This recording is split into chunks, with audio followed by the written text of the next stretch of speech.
Eu acho que dá para a gente começar. Eu acho que alguém quer falar. Ana Clara, é você?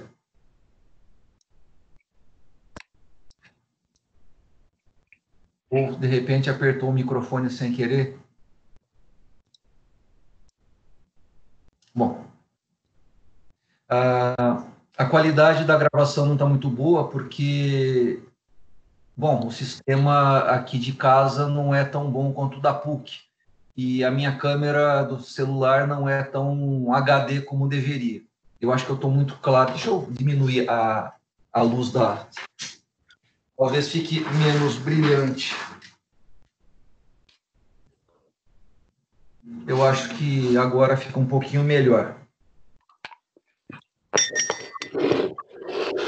Vamos começar. Por favor, eu queria pedir a todos para deixar o microfone no mudo para evitar eco.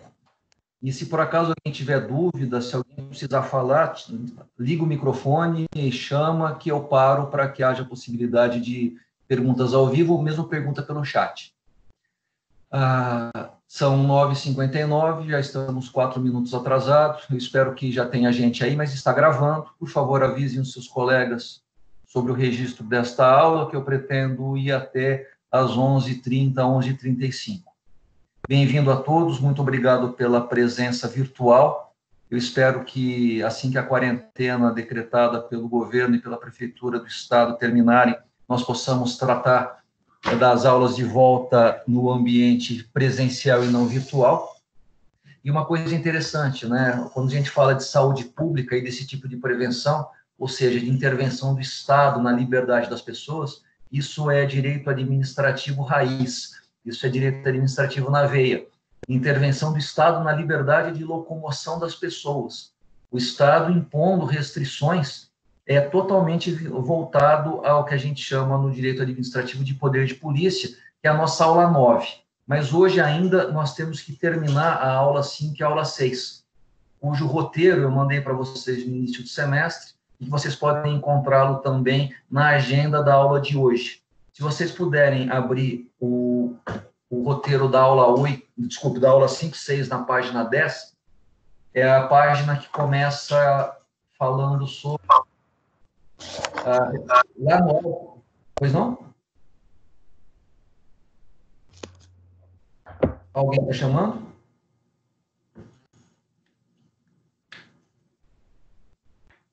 Ok. Na aula 5 e 6, a gente estava falando de outros princípios voltados à administração pública, e eu gostaria de algo que até fez parte de pedidos de avaliação à distância, feitos por alguns alunos que, antes mesmo da decretação da quarentena, já sabiam que não poderiam vir à aula porque estavam acometidos de algum tipo de problema, que não poderiam ir para a aula, e pediram exercícios domiciliares. E foi exatamente o exercício domiciliar que eu passei a eles, que eu passei para a sala como uma atividade. A propósito, eu não estou interessado em fazer avaliação severa de nenhum dos alunos. Eu acho que nós estamos num momento de ansiedade muito alta e a última coisa que eu quero fazer é levar ainda mais o pico de ansiedade dos meus alunos. Por favor, fiquem todos tranquilos. Eu vou lecionar toda a matéria, como eu sempre faço ao vivo.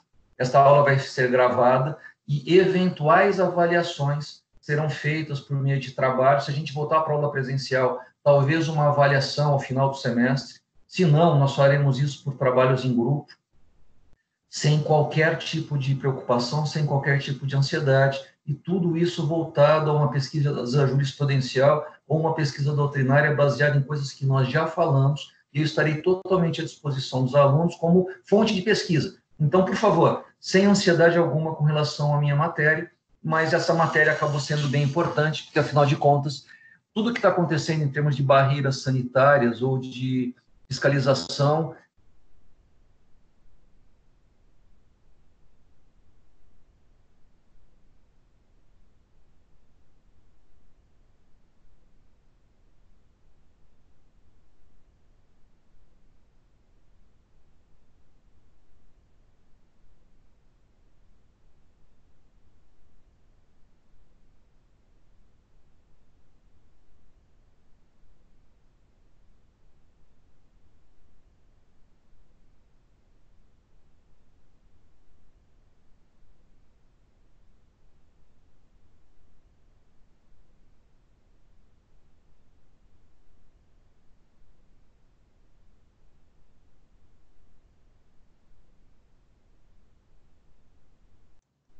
Professor, o senhor se mutou, a gente não está escutando nada. Sim. Não faço a menor ideia como eu apertei o mudo, me perdoem. Acho que eu vou. Me perdoem. Não sei se vocês voltaram a me ouvir, espero que sim. Vocês me perdoem.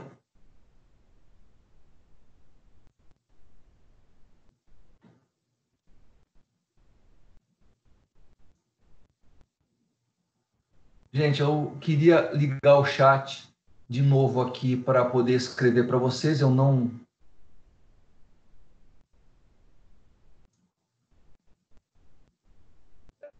Gente, eu apertei algum botão que eu não deveria. Eu peço desculpas a vocês. Mas vamos lá. Artigo 37. Caput da Constituição do Estado de São Paulo. Espero que todos tenham a Constituição, ou pelo menos o roteiro, junto com vocês. Artigo 111 da Constituição do Estado de São Paulo. A Constituição do Estado, ela tem a mesma dignidade normativa de qualquer outra norma jurídica no Brasil. Embora ela seja pouco conhecida, ela que constitui o Estado de São Paulo tal como nós o conhecemos. Toda a organização jurídica normativa do Estado de São Paulo está contido na Constituição do Estado, do mesmo jeito que a Constituição da República constitui e organiza os três poderes em nível federativo. E na Constituição do Estado de São Paulo nós temos 4 princípios constitucionais explícitos. O primeiro da razoabilidade, o segundo da finalidade, o terceiro da motivação e o quarto do interesse público. E com isso nós podemos dizer que esses 4 princípios constitucionais são princípios constitucionais explícitos aqui no Estado de São Paulo. Mas vamos imaginar que no Estado de Minas Gerais e no Estado do Paraná, as constituições estaduais de lá não apresentem esses princípios. Ou seja, esses princípios, para qualquer pessoa, aparentemente, não existiriam e não seriam aplicáveis naqueles outros estados. Porém, pela interpretação constitucional, é possível identificar esses 4 princípios, razoabilidade, finalidade, motivação e interesse público, de maneira implícita na Constituição da República Federativa do Brasil. A aula de hoje é para mostrar para vocês quais são esses 4 princípios, o que cada um deles significa e como é possível identificar a presença desses 4 princípios de maneira implícita por meio da extração, por meio de sua dedução dos princípios constitucionais contidos explicitamente no artigo 37 da Constituição da República Federativa do Brasil. Gente, eu não consigo vê-los, eu só consigo me ver aqui na câmera. Se por acaso eu estiver indo muito rápido, me avisem, eu vou mais devagar, eu volto. É a primeira vez que eu faço uma aula em que eu não estou vendo ninguém, então me perdoem pela dificuldade. Vocês já viram que eu apertei o botão do mudo do microfone sem querer, eu estou à disposição. Informem, perguntem, fiquem, por favor, à vontade com relação a isso. Vou dar continuidade. O primeiro princípio que eu gostaria de falar para vocês é o da razoabilidade.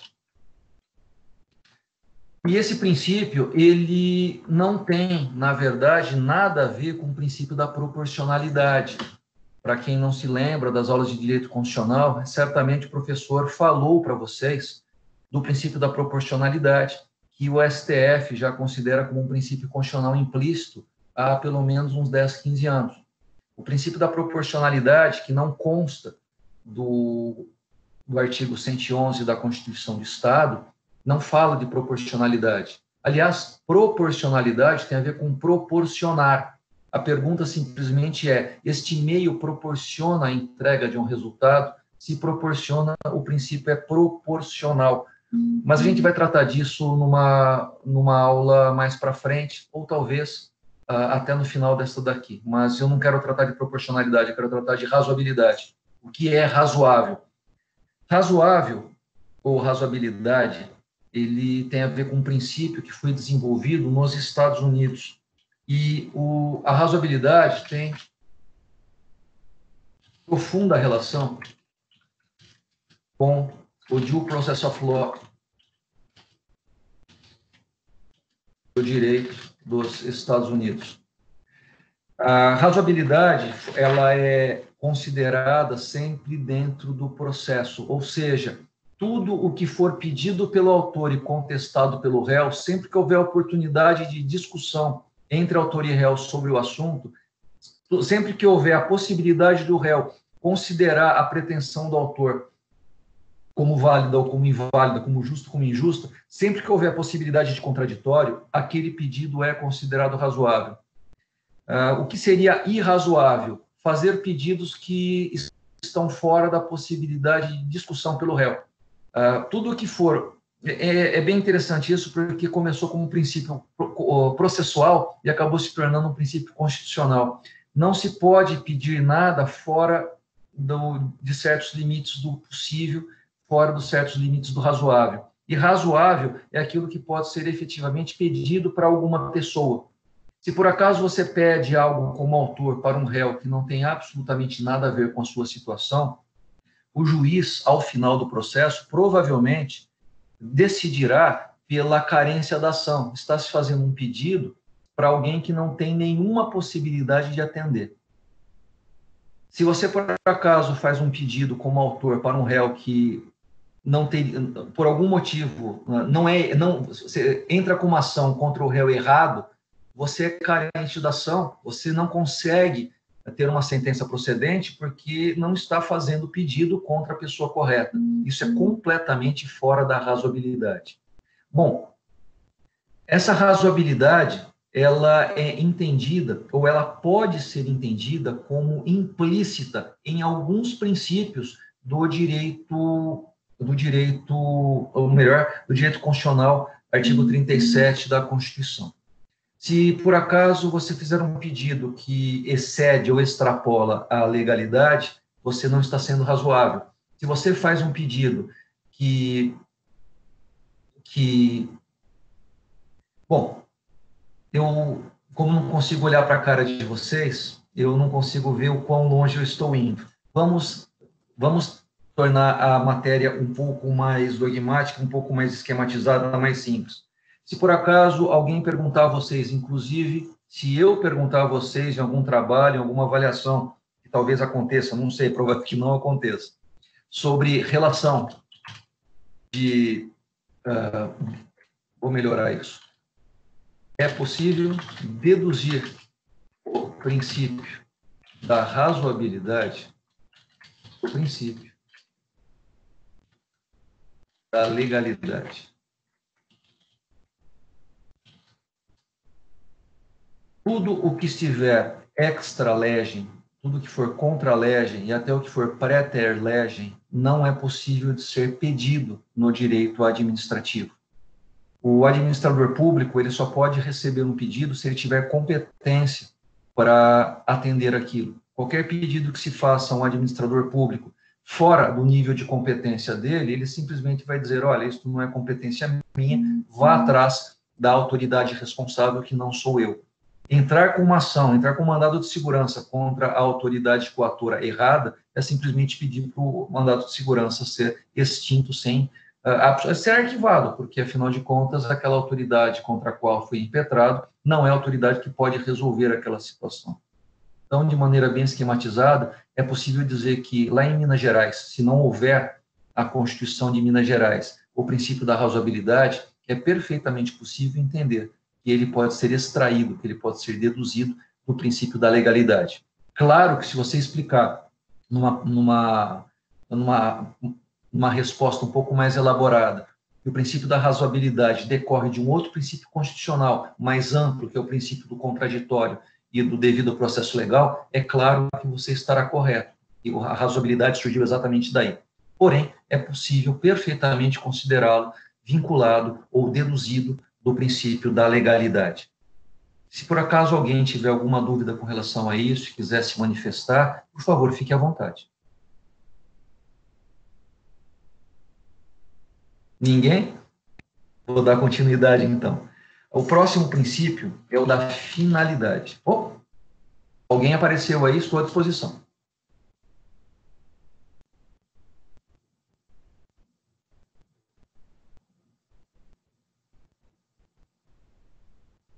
O áudio travou na hora que eu falei sobre o princípio do contraditório. Vamos de novo.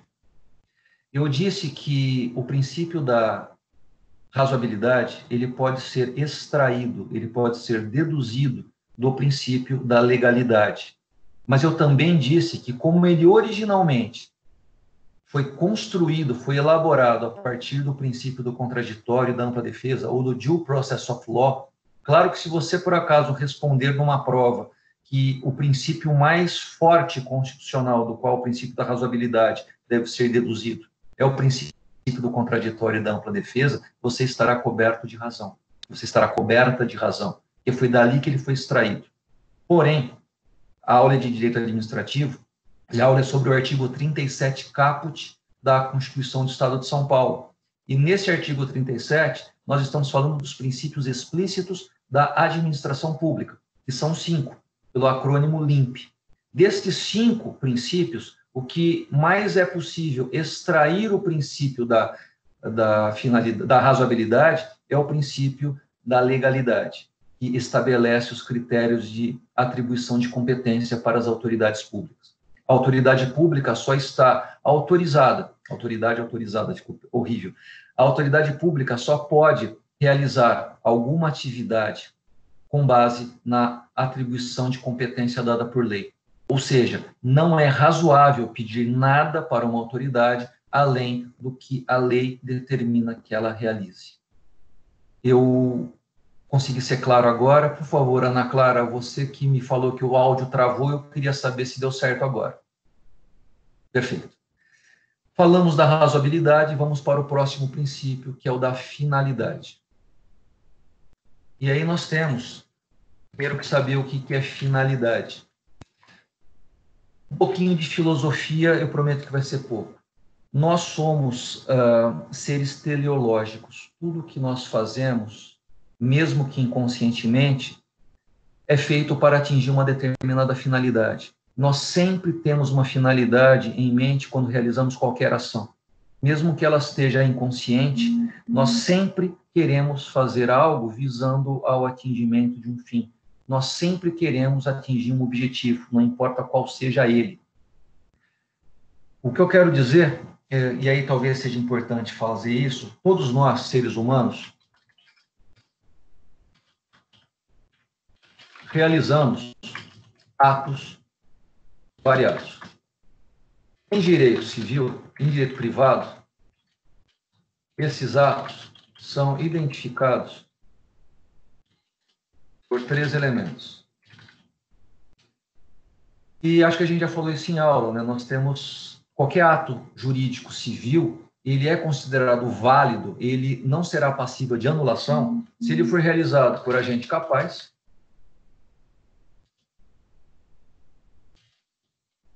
se o objeto for lícito, e se... escrevi errado. E se a determinado e determinável, né? E a forma não estiver proibida por lei. Veja, em direito privado, todo ato ele é válido independentemente de nós sabermos por que o ato foi realizado e para que o ato é realizado. Ou seja, os objetivos ou a finalidade da realização de um ato na esfera privada não tem nenhuma preocupação do legislador ou do jurista. Nós podemos realizar os nossos atos mesmo que a finalidade seja inconsciente. Porém, em direito público, os atos são válidos se tiverem ok em relação a 5 elementos. Vejam, na esfera civil, são 3 elementos de validade do ato realizado por qualquer cidadão. A autoridade pública, por outro lado, porque ela está dentro do princípio da estrita legalidade, ela precisa que o seu ato seja considerado válido se estiver em ordem em relação a 5 elementos. O primeiro elemento não é nem da capacidade do agente, mas é da competência. É além da capacidade. Ou seja, a pessoa que realiza a autoridade pública, ela precisa ser autoridade competente. Do contrário, aquele ato será considerado nulo de pleno direito. A forma, ela tem que ser prevista em lei. Não apenas...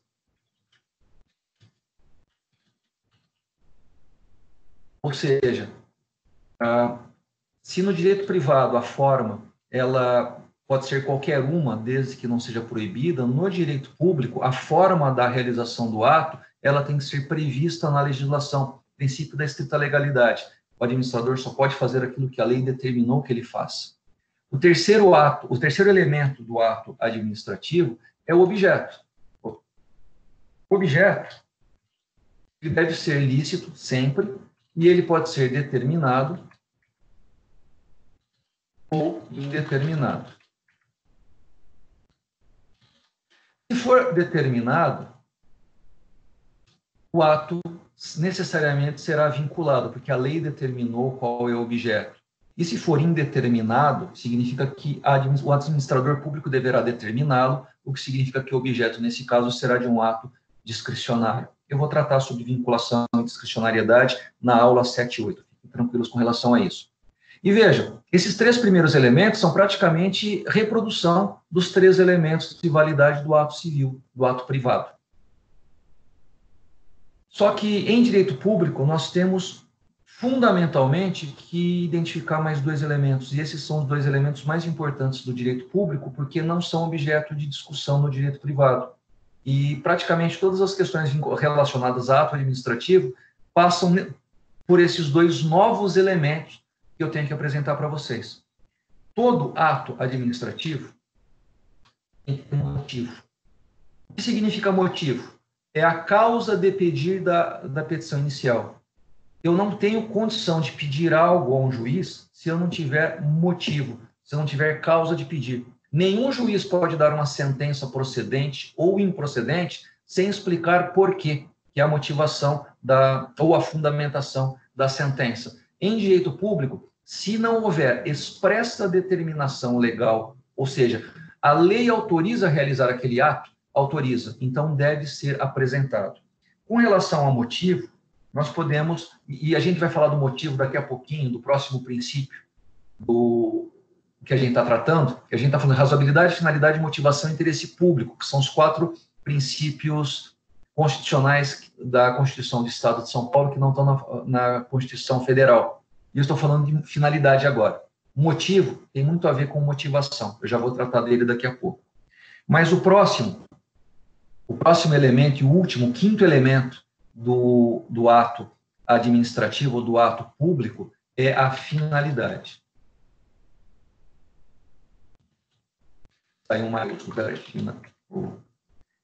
finalidade. E o que significa finalidade? Finalidade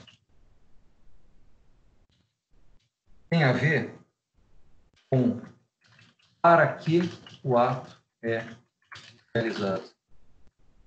Qual o objetivo da realização daquele ato? Ou seja, o administrador público, para realizar um ato, ele precisa ter claro, ou as pessoas que recebem aquele ato, precisam ter clareza quanto à finalidade da realização daquele ato. Qual é o fim a que aquele ato se destina? Se não houver esta previsão da destinação do ato, nós estaremos tratando de um ato que deve ser considerado nulo de pleno direito. Aliás, na Lei de Improbidade Administrativa, não me lembro agora se é o artigo 8º ou 9º, mas desvio de finalidade é razão para punição do agente público.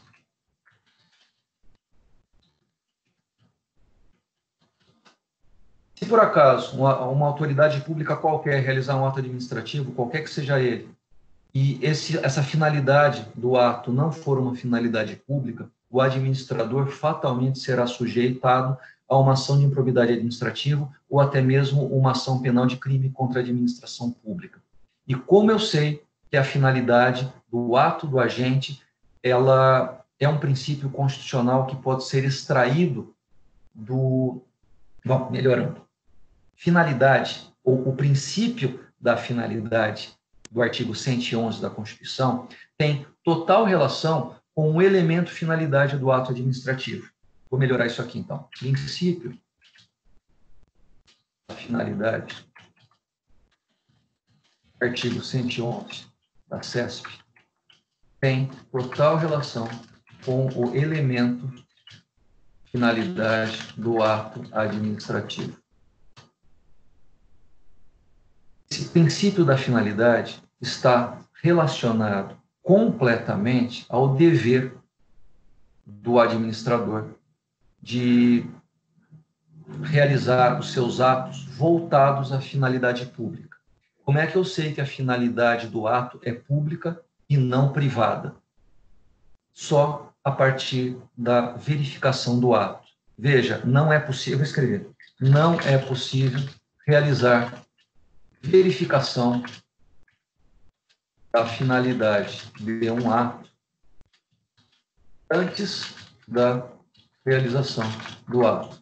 Ou seja, só dá para saber se houve crime depois que o crime aconteceu. Só dá para saber se a finalidade do ato foi ilícita ou ilícita depois que o ato aconteceu. Não existe possibilidade de verificação a priorística da finalidade.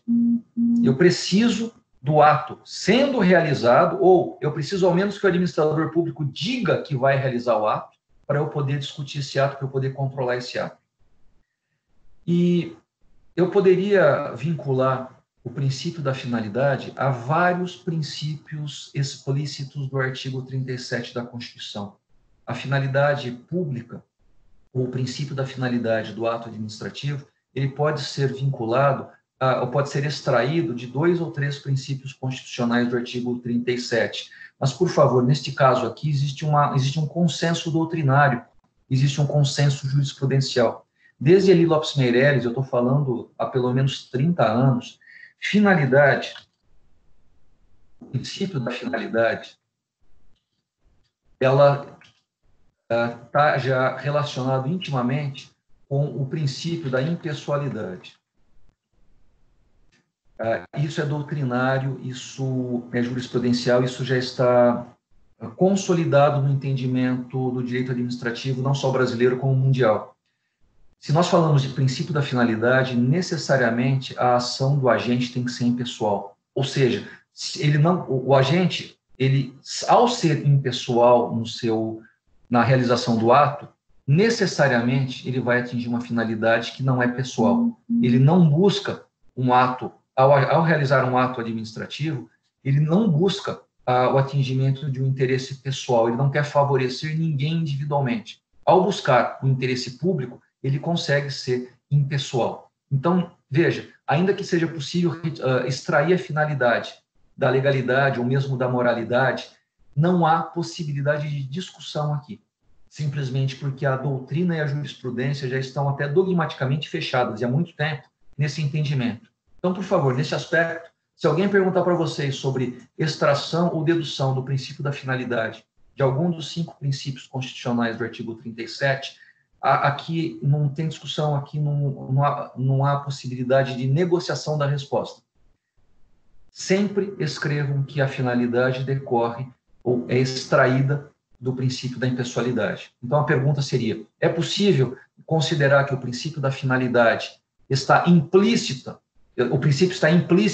no artigo 37 da Constituição Federal da República Constituição da República Federativa do Brasil? A resposta é sim, ele é extraído, ele é deduzido logicamente do princípio da impessoalidade. Tudo bem até aqui?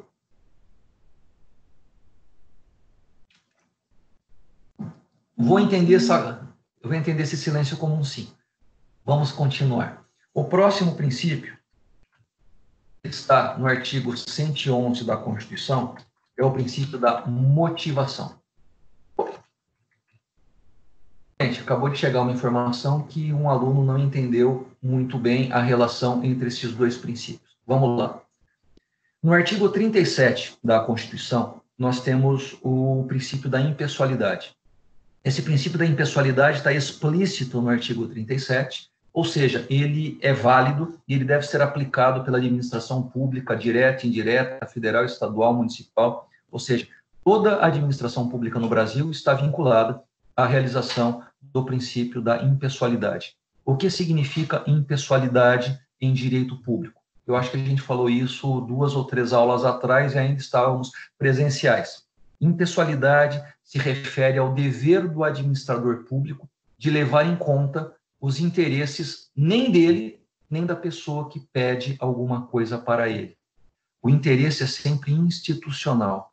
Impessoalidade envolve eliminação ou exclusão de favorecimentos pessoais. Eu não estou dizendo que o administrador é imparcial. Aliás, eu pedi até para vocês corrigirem isso no meu roteiro. Impessoalidade não tem a ver com imparcialidade. O administrador, ele deve ser parcial. Ele sempre deve levar em conta os interesses da administração pública. Mas olha que coisa doida. O interesse da administração pública deve ser impessoal. Se você pegar esse roteiro que a gente está aberto agora, acho que lá para a página 7 ou 8, nós falamos que a impessoalidade possui duas, didaticamente, uma divisão interessante, do guichê para dentro e do guichê para fora. O administrador público, ele deve atender a qualquer pessoa que chega na repartição da mesma maneira. Ele deve atender a pessoa exclusivamente sabendo se ela tem direito ou não. Se o interesse da pessoa é legítimo, baseado em lei, não importa se aquela pessoa é um inimigo pessoal do agente público que ela atende. Se o agente público recebe alguém no seu gabinete, deverá atendê-lo com toda a impessoalidade possível. Não importa nenhuma relação de parentesco, não importa se ele é amigo, não importa se ele é o chefe da pessoa, não importa se ele tem algum interesse em fazer o bem para aquela pessoa. O que importa pela impessoalidade é que a administração pública tem o seu interesse preservado e sempre acima do interesse das partes ou sempre acima do interesse do administrador, da pessoa física que realiza aquilo. Ou seja, eu saberei que houve impessoalidade na realização do ato administrativo daquele agente, eu saberei que uma pessoa que vai ao guichê e é atendida pelo administrador, e o atendimento foi impessoal, se o atingimento da finalidade daquele ato foi uma finalidade pública. Ou seja, se o ato realizado pelo administrador atingiu uma finalidade e aquela finalidade é pública, ou seja, houve interesse público voltado para a realização, atingiu-se um interesse público quando aquele pedido foi realizado, o administrador agiu de maneira impessoal. A finalidade do ato dele só vamos entender ao final, quando o ato é realizado. Vou dar um exemplo. Vamos imaginar que um administrador público decide fazer uma ponte ligando, uma ponte sobre um rio.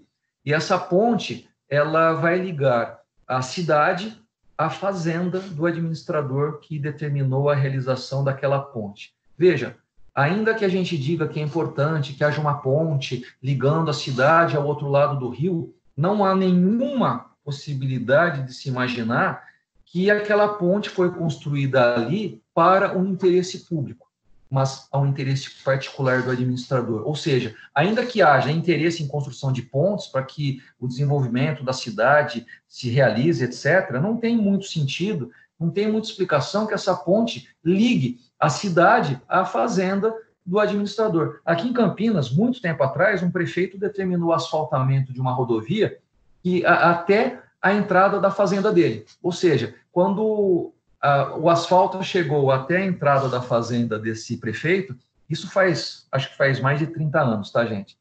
Quando o asfalto chegou até o prefeito, acabou a obra. Ou seja, dá para perceber claramente que não houve impessoalidade na realização das obras de asfaltamento da estrada ou da rua.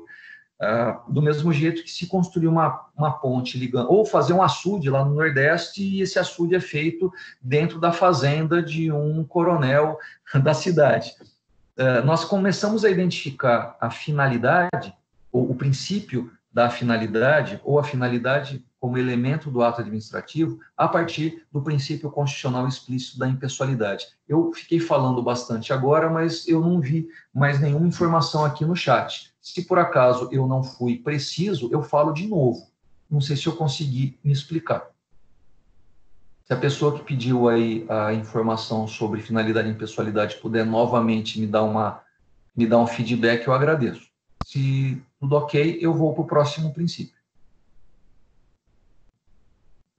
Posso entender? Ah, agora ficou mais claro. Que bom. Bom, dando continuidade. O próximo princípio, que consta do artigo 111, mas que não está presente no artigo 37, é o princípio da motivação. E aqui eu preciso que vocês tomem muito cuidado, porque as palavras são parecidas e vive dando problema. Qual que é o problema? Motivação é diferente de motivo. E, gente, de cada 10 questões, de cada 10 perguntas que se fazem disso, tem 11 erros. Dificilmente as pessoas se lembram disso. Como eu falei para vocês, motivação é princípio constitucional. Motivo é elemento do ato administrativo. O mais importante, motivo não é fundamentado pela motivação. Motivo não é fundamentado pela motivação. Gente, eu peço perdão a vocês, mas não fui eu que criei tudo isso. Eu só estou contando para vocês, então não adianta brigar comigo. Eu vou tentar fazer da melhor maneira possível para que vocês não se confundam, como geralmente nós nos confundimos. E é muito comum a gente acabar, por serem palavras muito próximas, nós usarmos uma pela outra. O que é motivo? Motivo é igual a fundamentação, igual a relaciona-se à causa de pedir nas petições.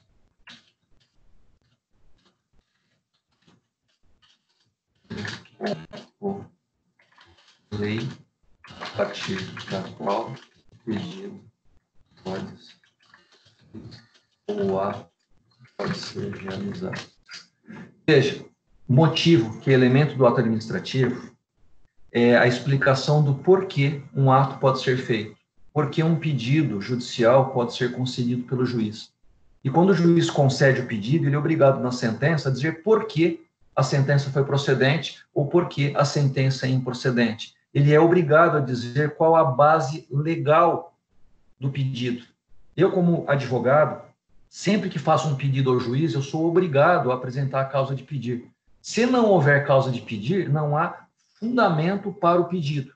Se o juiz me der uma sentença procedente, se não houver a fundamentação daquele dispositivo, o réu pode perfeitamente pedir a anulação daquela sentença em recurso de apelação, porque nós somos obrigados a saber qual é o motivo.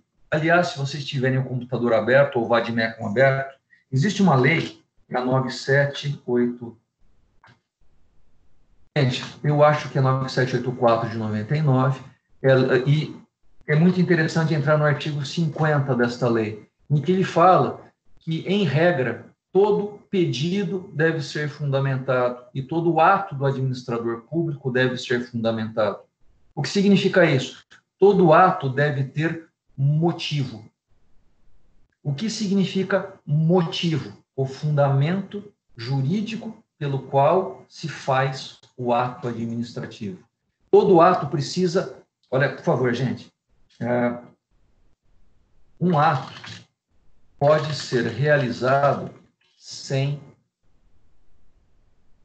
pergunta de prova. Não da minha, mas vocês vão ver por aí. Um ato administrativo pode ser realizado sem motivo?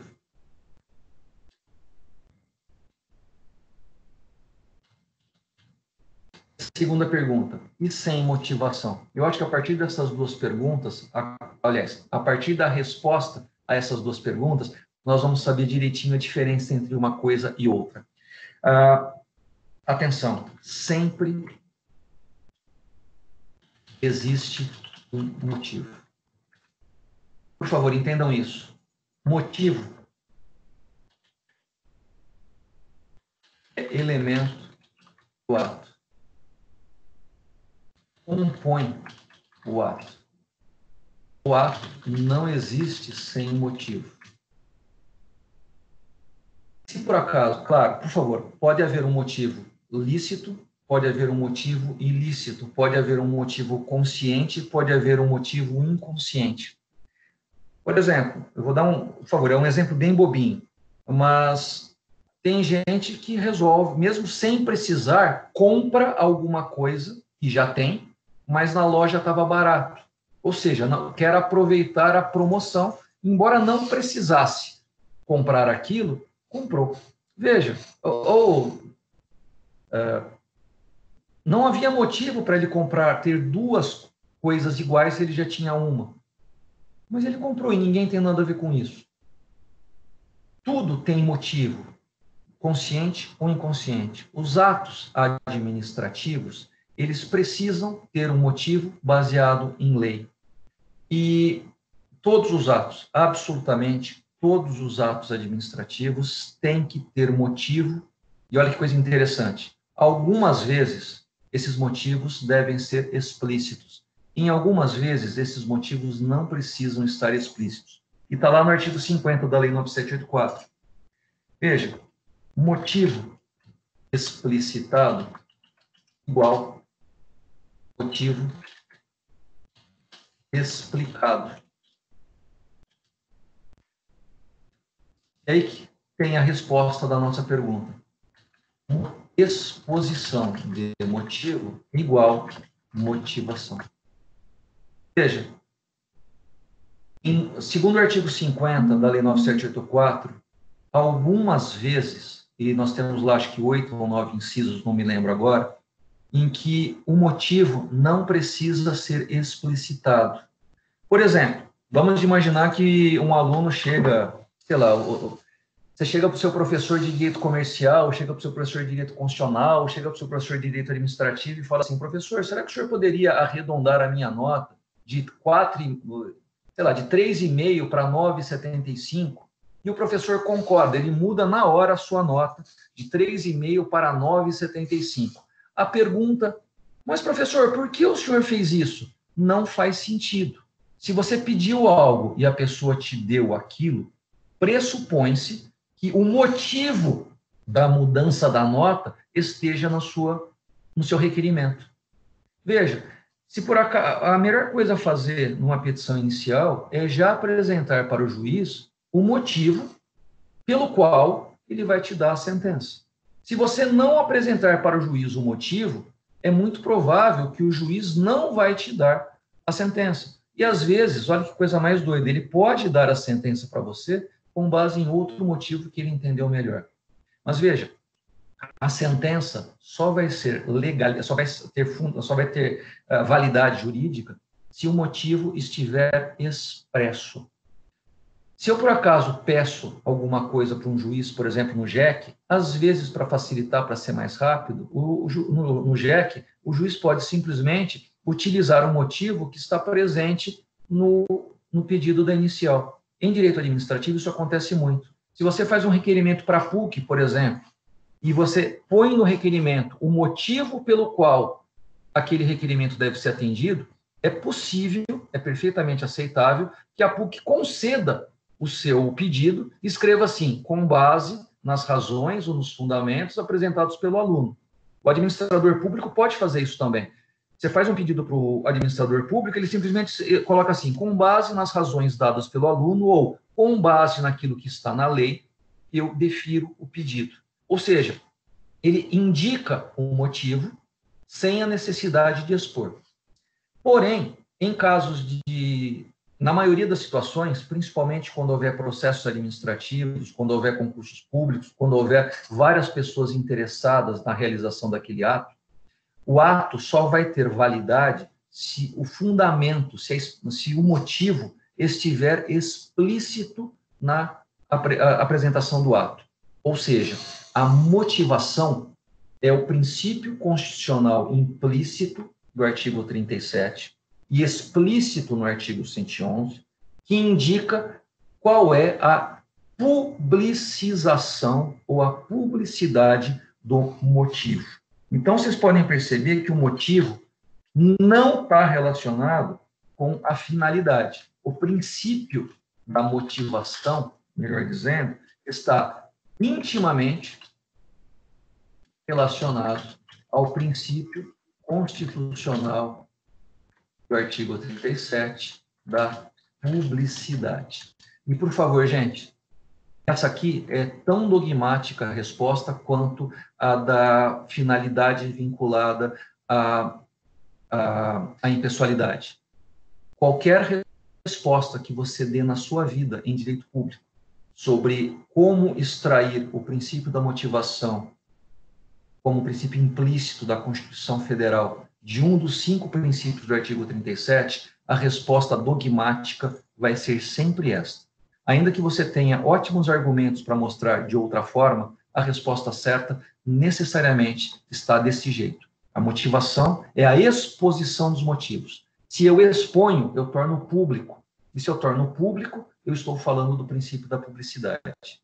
O juiz, o administrador, ao dar o seu ato administrativo, o seu ato jurisdicional, ele está vinculando, está demonstrando que a causa de pedir, ou que a fundamentação da sua decisão, é exatamente aquela que ele explicitou. Ou seja, motivação tem a ver com publicidade, o dever de tornar públicas as razões de realização daquele ato. Tudo bem até aqui? Alguma dúvida, alguma pergunta, alguma necessidade de retomada? Estou à disposição dos alunos.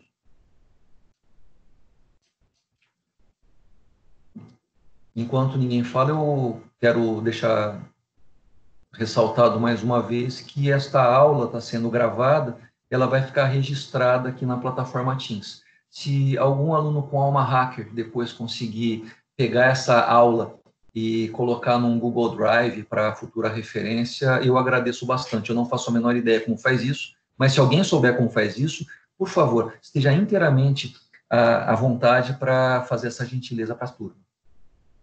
Alguém falou, eu não entendi muito bem. Não entendeu muito bem a relação de motivo com motivação, é isso? Então, vamos lá. Olha, o motivo implícito, ele não está motivado. Basicamente é isso.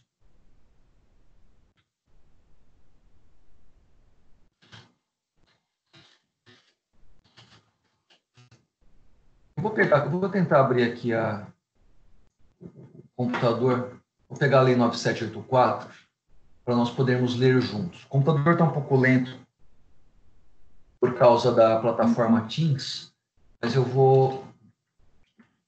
784...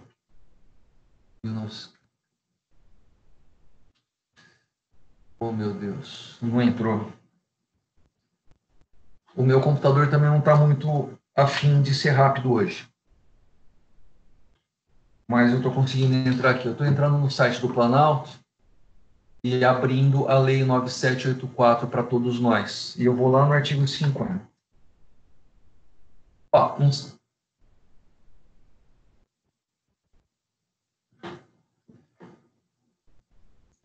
eu estou recortando e colando aqui no chat. A Georgia já fez a gentileza de recortar e colar antes de mim. Obrigado pela gentileza. Nada como alguém que é mais rápido do que a gente. Vamos lá. Artigo 50. Os atos administrativos deverão ser motivados com indicação dos fatos e dos fundamentos jurídicos. Atenção. Ali embaixo, logo nos incisos, está dizendo em que situações o ato deve ser motivado. Ou seja, em que situações o motivo deve ser exposto. Em que situações o motivo deve se tornar público, deve ser explicitado na realização do ato. Inciso 1º. Quando o administrador negar, limitar ou afetar direitos ou interesses, ele precisa me dizer com base em qual lei ele negou, limitou ou afetou meus direitos. Inciso 2º. Quando o administrador impuser ou agravar dever, encargo ou sanção, ele tem que dizer para mim por que ele está me impondo ou agravando um dever, um encargo ou uma sanção para mim. Eu sempre precisarei, nessas situações, de limitação de direitos ou de imposição de deveres, que o administrador me diga qual é a lei que manda que ele faça isso contra mim. Logo em seguida, quando há processo administrativo de concurso ou seleção pública, há várias pessoas que podem ganhar o concurso, é preciso saber claramente qual é o motivo que deu a primeira colocação para aquela pessoa e não para mim. Quando se dispensa ou declara a inexigibilidade de um processo licitatório, também é uma situação de concurso em que alguém vai vencer a licitação e outros vão perder. Ou seja, se não vai haver processo de licitação, porque o administrador vai querer comprar diretamente de uma pessoa, eu preciso saber, como interessado, por que aquela pessoa vai ser contratada diretamente. É preciso me dar a base legal. Mesma coisa com relação... É mais ou menos a mesma situação dos outros vários incisos. Parágrafo 1º. A motivação, ou seja, a exposição do motivo, deve ser explícita, clara e congruente, podendo consistir em declaração de concordância com fundamentos de anteriores pareceres, informações, decisões ou propostas, que neste caso serão parte integrante do ato. Ou seja, o administrador sempre precisa explicitar por que aquele ato é realizado. Parágrafo 2º. Na solução de vários assuntos de mesma natureza, pode ser utilizado o meio mecânico que reproduza... Bom, isso aqui é a famosa aplicação do mesmo motivo quando houver decisões de massa. A motivação das decisões de órgãos colegiados de comissões ou de decisões orais constará da respectiva ata. Ou seja, quando houver a exposição de motivo, isso deve estar escrito na ata ou no termo que deu a explicitação daquele motivo. Bom, continuando. O motivo, ele sempre é uma parte do ato administrativo. O porquê o ato é realizado sempre estará presente.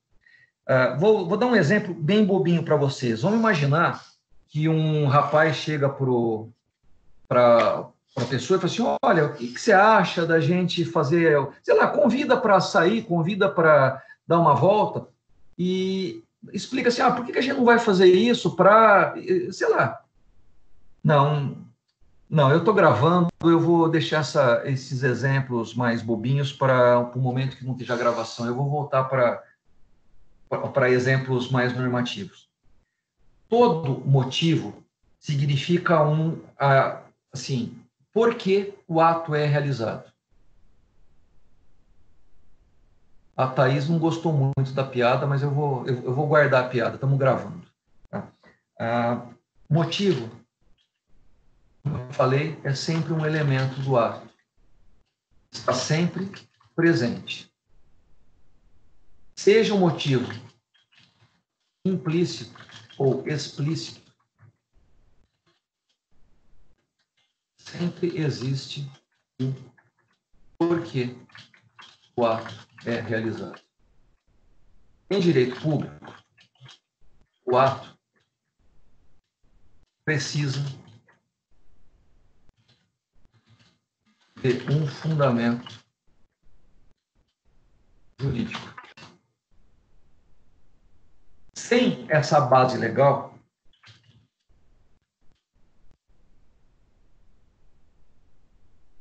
sem um fundamento normativo, o ato deve ser declarado nulo. Gente, desculpa a digitação errada. Sem base legal, sem um fundamento normativo, o ato deve ser declarado nulo. Ou seja, um ato pode acontecer sem que se diga por que o ato aconteceu. É perfeitamente possível que um administrador público, sei lá, por urgência, por emergência, ou mesmo porque ele não quer que ninguém saiba por que ele fez aquilo, aprove um ato, realize um ato administrativo e aquele ato vai gerar efeitos. A partir do momento que o administrador público realiza um ato, os subordinados dele vão ter que fazer exercer a função de que aquele ato aconteça na vida real. Toda vez que se baixa uma norma, se baixa um decreto, os subordinados de quem baixou essa norma, esse decreto, vão ter que executar aquilo no mundo prático. E quando eles forem realizar as suas atividades, vão, mas por que você está fazendo isso? A resposta é porque há um decreto do administrador que me mandou. Vou dar um exemplo bem bobinho, e acho que bem próximo da nossa realidade. Recentemente, tanto o governo do estado, tanto o governador quanto o prefeito de Campinas baixaram decretos de calamidade pública determinando quarentena e isolamento. Gente, fecharam shopping. Tirando a igreja do Silas Malafaia, acho que todas as outras foram fechadas. O próprio cardeal, o próprio bispo aqui, o arcebispo da Diocese de Campinas, determinou que as missas não fossem realizadas nas paróquias. Está realmente havendo uma determinação de saúde pública para que haja isolamento das pessoas. E nessas normas existe a possibilidade de, caso uma entidade qualquer, uma instituição, uma organização qualquer se mantenha aberta, a vigilância sanitária tem a prerrogativa de fechar o estabelecimento. E quando a pessoa da vigilância sanitária for até o shopping, for até a loja, for até essa igreja, as pessoas vão perguntar para essas autoridades, viu, mas por que você está fechando a nossa igreja, a nossa loja? E ele vai dizer assim, estou fechando a sua loja porque há uma norma jurídica de saúde pública que determina o fechamento imediato do seu estabelecimento. Veja, com base em uma norma, houve o ato de lacração do estabelecimento. Vou dar um exemplo menos problemático. Vamos imaginar que um boteco perto da PUC venda comida que esteja estragada. A vigilância sanitária, assim que houver uma notícia de intoxicação alimentar, tem a prerrogativa de ir até aquela loja, daquele restaurante, aquela lanchonete, para lacrar o estabelecimento, para verificar para verificar por que ele está vendendo comida estragada. Veja, a lacração está baseada, ou seja, a realização da lacração está baseada num fundamento normativo. A Aline faz uma pergunta. Posso dizer que eu sempre vou conseguir fazer o controle do ato somente após a sua realização? Olha, em regra, sim. O controle é sempre posterior. Voltando. Não sei se vocês assistiram o filme Minority Report. É uma ficção científica meio doida em que as pessoas são presas pelos crimes que elas vão cometer no futuro. Não dá para a gente fazer o controle de um ato administrativo ou de um ato com base só dá para controlar um ato que efetivamente aconteceu. Claro que, se por acaso o ato administrativo ou o ato é feito e publicado no Diário Oficial, ainda não gerou efeito nenhum, é possível tentar controlar aquele ato, pedir uma liminar para que ele não gere efeitos? Sim, é possível. Porém, em termos de administração pública, nós estamos falando do controle da realização dos atos e não controle das normas que foram publicadas antes disso. É um degrau abaixo a minha matéria. Vocês estão acostumados a falar de controle judicial, de normas, lá no direito constitucional, e claro que é possível fazer controle de normas antes que elas causem efeitos práticos. Mas no direito administrativo, em regra, nós estamos falando de atos administrativos que efetivamente estão acontecendo na nossa vida prática depois que certos atos dos superiores hierárquicos já foram emitidos. Os atos, a lei ou os decretos dos superiores hierárquicos são os motivos, são os porquê os atos do administrador público são realizados. Gente, eu estou indo muito rápido, eu tenho que voltar tudo, por favor, me contem. Se por acaso eu sou dono de uma lanchonete, ou eu sou dono de um estabelecimento, vem a vigilância sanitária, ou vem qualquer autoridade pública e determina a lacração do meu estabelecimento, ou determina a suspensão do meu alvará, ou, sei lá, mesmo que eu tome uma multa, para que aquela multa seja considerada legal, seja considerada lícita, eu preciso saber qual é o fundamento daquela lei, daquela multa. Eu preciso saber qual é o fundamento daquela lacração de estabelecimento. Com base em que a autoridade sanitária realiza aquele ato contra os meus direitos de de realização de atividade econômica. E o ato que me impõe esse dever, o ato que restringe esse meu direito, precisa estar motivado. Ou seja, é preciso que naquele ato do administrador público que me restringe um direito ou que me impõe um dever, esteja escrito, esteja fundamentado, esteja explicitado o motivo ou qual o fundamento daquele ato. Ou seja, o ato deve estar motivado. O motivo tem que estar explicitado. Às vezes acontece, isso em ditaduras é muito comum. Se vocês assistiram um V de Vingança, sei lá, talvez vocês possam entender o que eu estou falando. É muito comum a autoridade pública, de maneira ditatorial, restringir os direitos e liberdades das pessoas, sem explicar para elas por que aquilo está acontecendo. Ele não se sente no dever de dizer por que está agindo, porque não é um Estado democrático de direito. Na estrutura do Estado democrático de direito, é condição de validade de um ato da administração pública que a pessoa que recebe aquele ato saiba o motivo daquela realização. Veja, o ato do administrador público tem presunção de legalidade. Quando o administrador público vai até a minha loja para fazer a lacração dela, presume-se que aquele ato é válido e presume-se que aquele ato tem base normativa, tem presunção de legalidade. Quando eu tomo uma multa, presume-se que a autoridade pública efetivamente viu que eu cometi uma infração de trânsito, e é por isso que ela me multou. Essa presunção de legalidade da realização do ato é condição para que aquele ato possa acontecer. Mas ainda assim, ainda que haja presunção de legalidade do ato, é preciso, para que o ato seja válido, que o motivo seja exposto. Veja, motivação é simplesmente tornar público, tornar explícito que o motivo efetivamente estava presente. Ainda mais porque, se não houver a publicização do motivo, eu não terei como controlar ou discutir aquele ato administrativo numa instância superior ou mesmo judicialmente. Por favor, eu não sei se eu estou me fazendo claro, eu não sei se eu estou circulando a resposta e não estou atingindo a dúvida eventual de algum de vocês, mas, voltando, eu preciso dizer claramente o seguinte: todo ato da administração pública tem que ter um porquê, ou seja, tem que estar baseado em lei. O administrador realiza aquele ato porque existe uma determinação normativa para que ele haja daquele jeito. E eu, como recebo aquele ato contra mim, eu preciso saber explicitamente naquele ato por que aquilo foi realizado. Ele precisa dizer para mim que ele fez aquilo com base na lei. Eu não posso apenas acreditar nele. Ele precisa registrar isso, ele precisa formalizar isso. E essa formalização tem a ver necessariamente com o princípio da publicidade. Claro, me avisem. Opa, uma pergunta.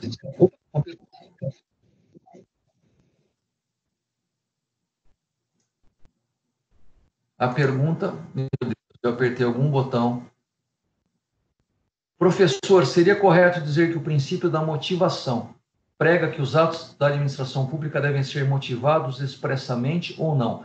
Gente, motivação significa expressamente, explicitamente dar o motivo, dar o fundamento jurídico da realização daquele ato. Sim, é correto dizer que o princípio da motivação... Só que esse princípio da motivação, ele está vinculado ao princípio da publicidade.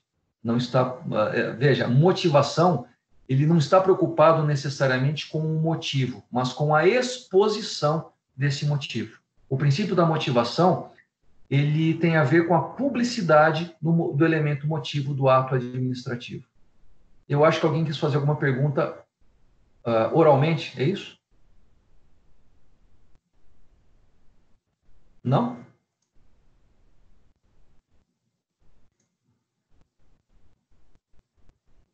Vou dar continuidade, então. Posso sair do princípio da motivação, devemos continuar nele.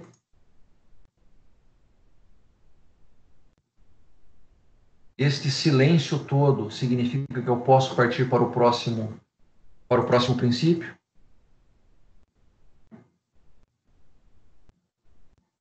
o meu computador deu uma paradinha, e eu recebi vários sims aqui que eu posso continuar. Bom, vamos embora. O próximo princípio, já que a gente falou da razoabilidade, finalidade, motivação e sobrou o princípio do interesse público. E esse talvez seja o mais fácil de todos esses que nós temos aqui. O princípio do interesse público é o princípio mais tranquilo, porque antes de existirem os princípios constitucionais do artigo 37, antes mesmo de haver Constituição da República Federativa do Brasil de 88, ou qualquer Constituição anterior, nós entendíamos que o direito administrativo ele é organizado a partir do que a gente chama de regime jurídico administrativo. Ou seja, regime jurídico administrativo originalmente era a compreensão doutrinária, científica, de que as normas de direito público estão baseadas em dois princípios fundamentais. Esses dois princípios fundamentais, desculpa, não era interrogação, era dois pontos. Esses dois princípios fundamentais são supremacia do interesse público sobre o privado e indisponibilidade do interesse público. Esses dois princípios de natureza científica doutrinária, ou seja, não havia previsão em lei alguma da existência deles, mas era a partir desses dois princípios, ou a partir disso que a gente chamava de regime jurídico administrativo, era com base nesses dois critérios que nós entendíamos que todas as normas de direito público deveriam ser aplicadas, interpretadas e aplicadas. Só é possível aplicar o direito público levando em conta que o interesse público deve ser soberano, ou melhor, deve ser supremo, deve ser superior aos interesses privados, e que o interesse público é indisponível. O administrador público, por não ser o interesse dele, mas público, ele está proibido de transacionar, por exemplo, qualquer interesse público. Ele deve promover o interesse público acima dos interesses privados.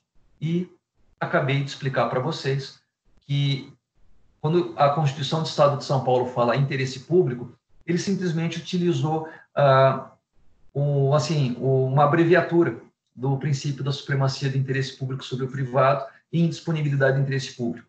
Toda a doutrina no Brasil tende a direcionar a compreensão desse interesse público da Constituição do Estado de São Paulo. Então, o interesse público previsto no artigo 111 da CESP é o regime administrativo da doutrina. Ou seja, quando a Constituição do Estado de São Paulo fala em interesse público, está simplesmente pensando na compreensão de que o que é público deve sempre prevalecer em relação ao que é privado. O interesse público é prevalente em todas as discussões envolvendo a administração pública. Nesse sentido, olha que maravilha. O interesse público é sempre aquele previsto na lei. Logo, o interesse público deve ser extraído ou deve ser deduzido do princípio da legalidade. O interesse público é o interesse que faz... Você usa o critério que você quiser. Vontade geral, felicidade geral da nação, vontade da maioria. Eu não sei qual vai ser o critério de unidade nacional ou de unidade estatal que você gosta mais de usar. A questão aqui simplesmente é que o interesse público deve ser aplicado de maneira impessoal, ou seja, o administrador público, ainda que seja parcial, ele deve sempre primar pelo interesse impessoalmente falando. Ou seja, você pode perfeitamente vincular ou extrair o princípio do interesse público da legalidade, você pode perfeitamente fazer isso a partir do princípio da impessoalidade. Existem possibilidades também de extrair o interesse público da moralidade, da publicidade e talvez até da eficiência. Mas eu acho que, em termos de graduação, nós podemos mostrar que o princípio do interesse público pode ser extraído da legalidade e da impessoalidade com muita tranquilidade. Dos outros também dá certo, mas eu acho que para um curso de graduação não precisamos ir tão longe. Mas veja, todos os princípios que constam da Constituição do Estado de São Paulo e todos os princípios que constam da Constituição Federal, eles promovem o regime jurídico administrativo. Ou seja, nós hoje sabemos que regime jurídico administrativo é baseado no LIMP, nos 5 princípios: legalidade, impessoalidade, moralidade, publicidade e eficiência. O regime jurídico administrativo hoje é constitucionalizado a partir desses 5 princípios, ou, se vocês preferirem, a partir dos 11 princípios do artigo 111 da Constituição do Estado de São Paulo. O interesse público está promovido por todos esses princípios de maneira integrada. Logo, é possível extrair o interesse público de qualquer um dos outros princípios. Você consegue fazer relação de dedução do interesse público a partir de qualquer outro, porque todos eles, na verdade, existem para primar, para promover o interesse público, para tornar o interesse público indisponível e para permitir que o interesse público sempre seja levado em medida maior, em consideração superior, que aos interesses privados. Ou seja, você consegue extrair o interesse público do artigo 111 da Constituição do Estado de São Paulo de qualquer um dos outros princípios, porque, na verdade, o princípio do interesse público é efetivamente o que determinou lá no passado a construção doutrinária e jurisprudencial e legislativa dos princípios que constam da Constituição. Não sei se eu fui claro, mas o interesse público sempre vai estar presente. Logo, você consegue extrair interesse público de qualquer princípio constitucional da administração pública. Esse estava mais fácil, eu acho, mas se por acaso eu não explicitei bem, se eu não expliquei bem, se ficou dúvida, por favor, gente, avisa que eu volto tudo.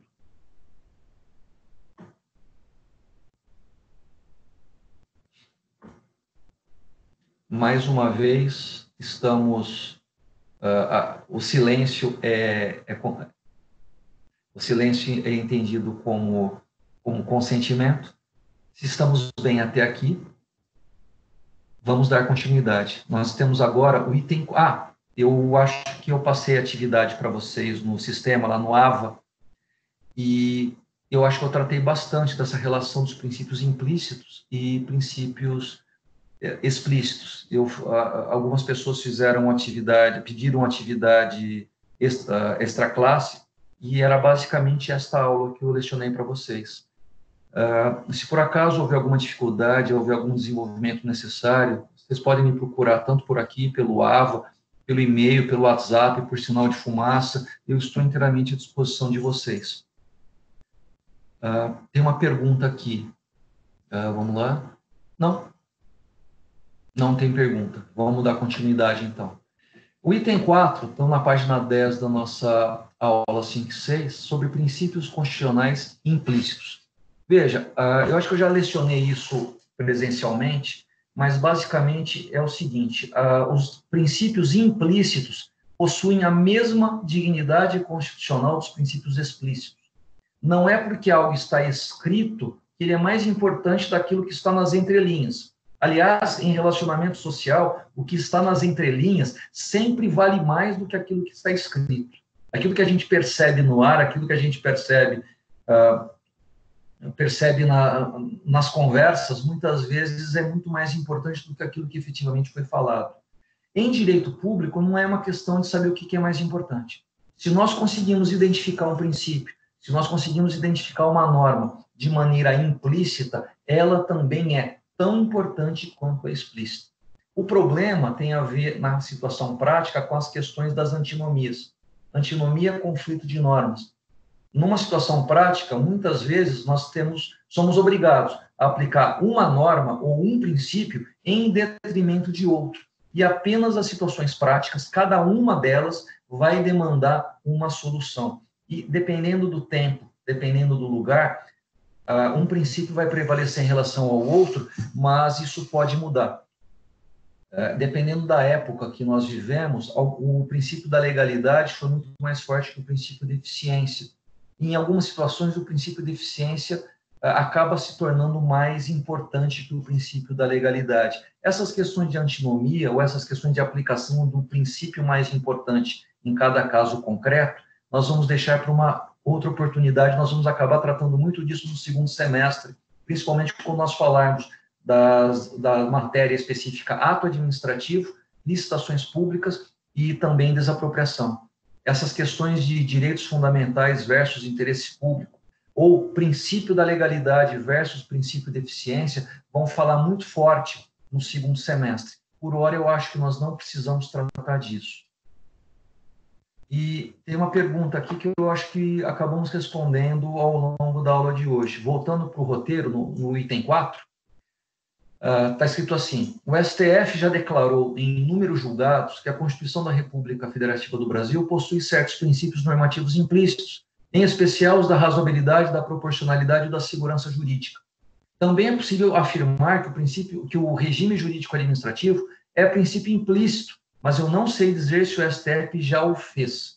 Tem até uma discussão, se alguém quiser, por acaso, procurar no site do STF, tem um acórdão da época do ministro Eros Grau e do Celso de Mello, que eles discutem aquela frase do Seabra Fagundes, se administrar é aplicar a lei de ofício ou se administrar é aplicar o direito de ofício, para saber se o princípio da legalidade ele deve ser entendido em maior medida que os outros princípios juntos. Mas, especificamente, falar se o regime jurídico administrativo é princípio implícito, eu não posso garantir para vocês que o STF já tenha dito isso. Mas, a propósito, se a Constituição é aquilo que o STF diz que ela é, a afirmação de existência de um princípio implícito torna-o explícito? A resposta é não. Princípio explícito, dogmaticamente falando, é aquilo que está literalmente identificado no texto normativo.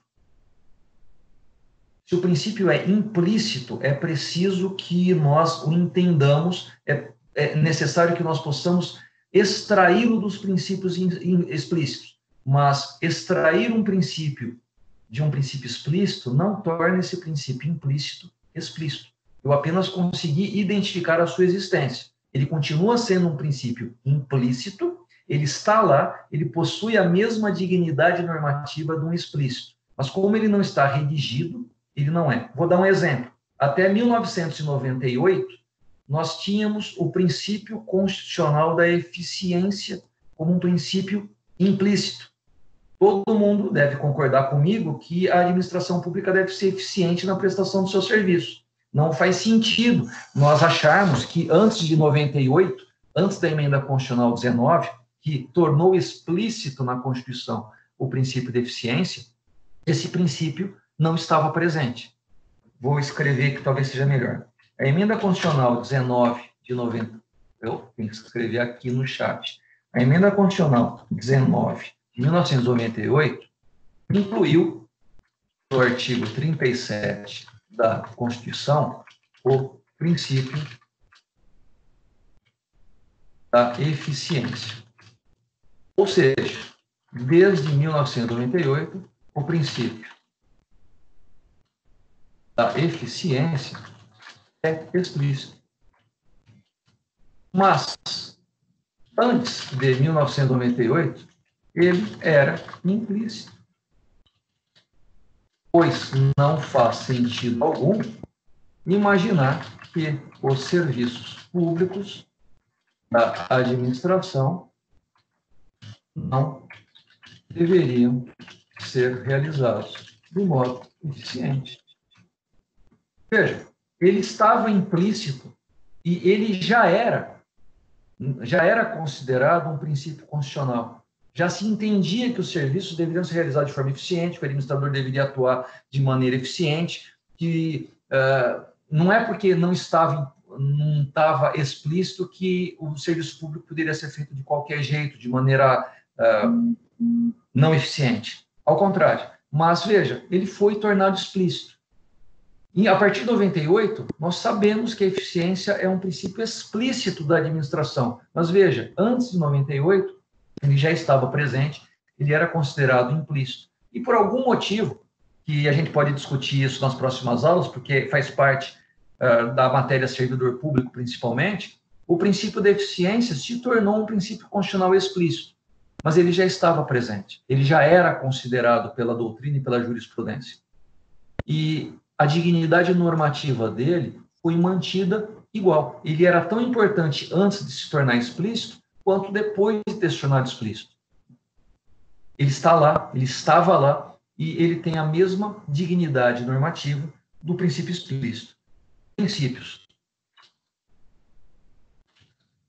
Meu Deus, eu não estou conseguindo digitar direito. Desculpa, gente. Princípios implícitos têm a mesma dignidade normativa dos explícitos. Além, igualmente. Qual é mais importante? Gente, isso tem a ver com conflito de normas no caso concreto. E cada caso imporá uma solução distinta. Em certos tempo e lugar, a solução dará prioridade à aplicação de um princípio em detrimento de outro.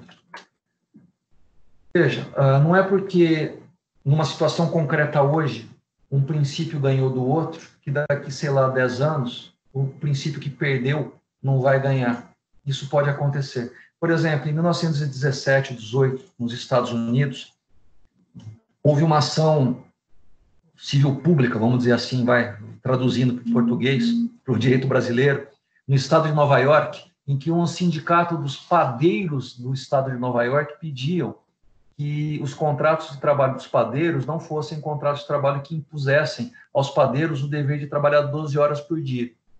A Suprema Corte norte-americana, primeiro a Suprema Corte do Estado de Nova York, depois a Suprema Corte dos Estados Unidos, decidiu que o Estado não poderia interferir nos contratos de trabalho individuais, ou seja, a ação movida pelo sindicato não fazia sentido em 1918, 19, porque, afinal de contas, o contrato de trabalho era feito entre patrão e empregado e o Estado não tinha nada a ver com isso. Após 1930, 1940, houve uma mudança de entendimento na Corte Constitucional norte-americana e passou a haver restrição do contrato de trabalho e houve normas nos Estados Unidos impondo, com base na dignidade da pessoa humana, não me lembro qual era o princípio a ser aplicado, que já existia em 1916, mas que não foi levado em conta para a decisão em 1917 e 18, mas a partir de 1930 a decisão jurisprudencial foi diferente, porque um princípio constitucional da autonomia da vontade das partes foi entendido que deveria dar lugar ou deveria ser subordinado ao princípio de dignidade das relações de trabalho. Veja, já havia aquele princípio implicitamente, mas ele não era levado tão em consideração num tempo ou em outro lugar. A discussão sobre qual é o princípio implícito ou explícito, explícito versus explícito, implícito versus explícito, ela só faz sentido em discussões de casos concretos em determinado tempo e lugar. Se eu, por acaso, me fiz entender, me avise, se precisar eu volto. Esse ponto é bem importante para o futuro profissional de vocês. Essa questão talvez nem seja muito importante em termos de prova, mas é basicamente aquilo que o advogado, o juiz, o promotor vive na sua prática profissional corriqueira.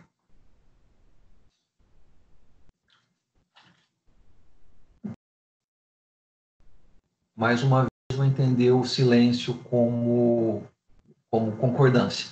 Dando continuidade e encerrando a aula 5.6, nós também temos princípios normativos infraconstitucionais, ou seja, nós temos princípios da administração pública previstos em lei, principalmente no artigo 2º da Lei 9784 de 99, que talvez seja a lei mais forte do direito administrativo, ou seja, ela, embora trate de processo administrativo quase exclusivamente, ela possui uma estrutura normativa muito útil para a resolução de questões de direito público.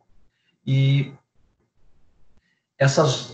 esses princípios de direito público, embora não estejam presentes na Constituição, esses princípios estão presentes no ordenamento jurídico, seja de modo explícito, seja de modo implícito. Lívia, se você for na última página, página 11 do nosso roteiro, ela tá lá o artigo 2º, é Lei 9784 de 99. E está dizendo assim: a administração pública obedecerá, dentre outros, aos princípios, e aqui nós temos praticamente todos os princípios que já constam da Constituição Federal. Mas olha que interessante, explicitou o princípio da segurança jurídica.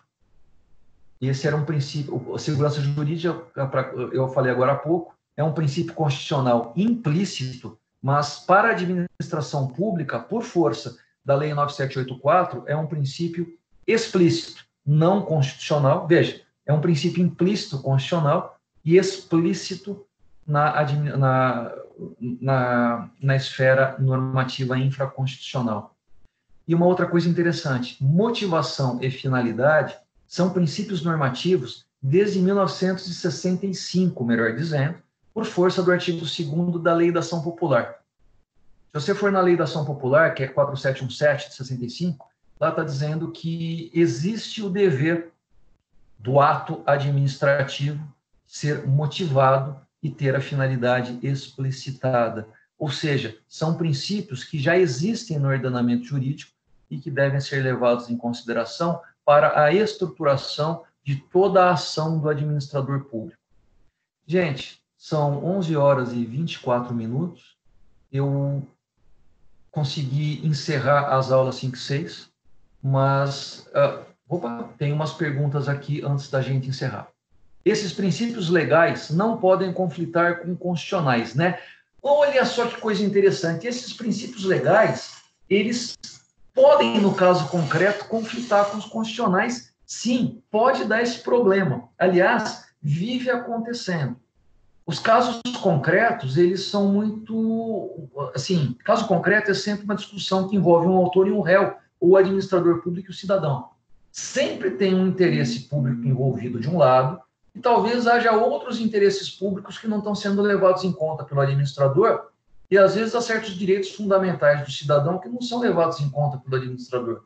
Ou o autor quer realizar um interesse próprio que não tem tanta fundamentação normativa ou baseada em princípios que o réu tenha. Ou seja, os princípios podem e costumam conflitar um contra o outro, tanto no nível constitucional quanto no nível infraconstitucional, e às vezes existem princípios legais que conflitam com princípios constitucionais. Claro que, naquela forma de resolução de antinomia no Norberto Bobbio, o melhor jeito de alguém que tem um princípio legal de se tornar forte na discussão é mostrar que aquele princípio legal possui base constitucional, para ficar em igualdade de condições com o outro lado. Mas, sim, sempre pode haver conflito. Nos meus 25 anos de advocacia, o que mais aconteceu na minha vida particular como advogado, na minha vida de militância como advogado, foi discussão envolvendo qual é o lado da ação judicial ou qual é o lado da administração que tem mais força. E aí a pergunta, os constitucionais sempre irão prevalecer? Veja, sempre existe a possibilidade de o princípio constitucional não ser aplicado em determinadas circunstâncias, desde que outro princípio tão importante quanto seja levado em conta. Mas é possível também um juiz entender que o princípio constitucional que você entende importante não deva ser aplicado naquela situação específica. Existe essa possibilidade prática de acontecer. É possível que o juiz entenda simplesmente que um determinado princípio constitucional não deva ser aplicado naquele caso concreto, justamente o princípio constitucional que você queria que fosse. Pode acontecer isso? Pode. Qual é a justificativa dele? Ele pode utilizar uma outra lei, ele pode dizer que aquele caso deve ser entendido de acordo com outro princípio ou de acordo com outra situação. Ou seja, é possível que isso aconteça. Claro que, esquematicamente falando, o princípio constitucional deve prevalecer sobre o legal. É possível entender que o princípio constitucional sempre deve estar presente naquela circunstância e, em termos de aula, em termos dogmáticos, em termos de graduação, vamos entender o seguinte a partir de Norberto Bobbio. Um princípio constitucional vai prevalecer sempre em relação a princípios normativos infraconstitucionais. E talvez você só consiga lutar contra um princípio constitucional se você tiver outro princípio constitucional que lhe permita lutar contra aquele. E a questão aqui não é assim, eu tenho 2 princípios contra o seu. Na verdade, o caso concreto muitas vezes impõe que um princípio possa ser aplicado contra outros 3 ou 4. Eu não tenho como responder para vocês ou dar um exemplo de um caso prático envolvendo um princípio versus 2, 3 princípios versus 3. Aliás, vocês vão, no trabalho que eu estou preparando para vocês vão fazer em conjunto, em várias pessoas juntas. É um trabalho muito mais de desenvolvimento do que de avaliação. Fiquem tranquilos com relação a isso. Vocês vão verificar que, tanto no STJ quanto no STF, existem inúmeras situações de conflitos na administração pública envolvendo, de um lado, o princípio da legalidade e da impessoalidade versus, do outro, da eficiência. Às vezes, o princípio da eficiência sozinho versus 3 princípios outros constitucionais ganha dos princípios da legalidade, impessoalidade e moralidade juntos. Naquele caso concreto específico, naquela decisão jurisprudencial específica, aconteceu isso. E existem várias situações em que cada caso concreto acaba sendo único, acaba sendo singular. E, assim, o que eu preciso... Bom, vocês estão fazendo perguntas assim. Você pode dar um exemplo prático desses conflitos? Na verdade, eu vou dar inúmeros exemplos práticos em acórdãos que eu estou já separando para vocês avaliarem e outros acórdãos que vocês vão ver nas pesquisas de vocês para avaliar. E eu só posso falar em conflitos em casos práticos? Olha, você pode falar em tese em conflitos. Nós podemos, teoricamente, pensar em vários conflitos envolvendo situações 1000. Mas, quando a gente vai para a jurisprudência, quando a gente vai para as discussões jurisprudenciais, nós sempre teremos uma situação prática. Sempre há 2 pessoas em conflito, autor e réu, querendo uma coisa diferente da outra. Eles sempre estarão conflitando, e para que o seu lado seja favorecido, para que o autor vença, que o réu vença, eles sempre tentarão fundamentar a sua justificativa em princípios constitucionais, que naquele caso concreto, segundo a posição deles, devam ser mais aplicáveis do que o outro lado. Cada conflito, cada caso prático vai ter uma solução que talvez acabe fazendo o que os norte-americanos chamem de overruling. Veja, nós temos muitas vezes decisões judiciais que seguem a mesma posição